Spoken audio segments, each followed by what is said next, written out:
Viral mobil dinas pejabat Bat Mamuju tabrak warung dan warga. Sopir masih remaja.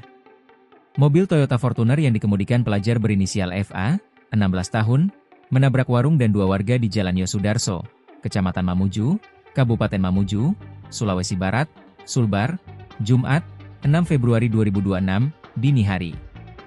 Mobil berwarna hitam itu bernomor polisi DC 1156A. Namun, di dalamnya ditemukan plat merah atau plat mobil dinas.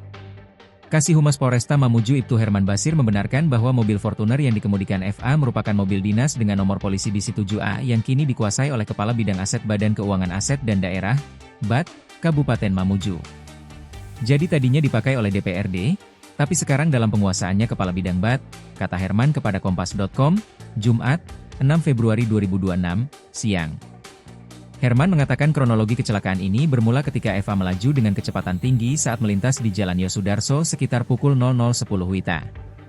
Namun Eva tidak bisa menguasai kendaraan sehingga mobil keluar jalur, kemudian naik ke atas trotoar hingga menabrak tiang warung dan 3 sepeda motor yang terparkir di dalam warung tersebut. Selain menabrak warung dan sepeda motor, 2 warga yang sedang berbincang di sekitarnya juga ikut tertabrak. Keduanya merupakan pegawai warung yang bernama Aditya dan Alif. Akibat kecelakaan ini, Aditya mengalami patah di bagian kaki serta memar di bagian kepala dan perut. Sedangkan Alif mengalami luka di bagian paha. Keduanya kini masih dirawat di rumah sakit yang berbeda. Herman mengungkapkan bahwa kasus ini sedang dalam penanganan dan akan diproses sesuai dengan ketentuan hukum yang berlaku. Download Tribun X sekarang, menghadirkan lokal menjadi Indonesia.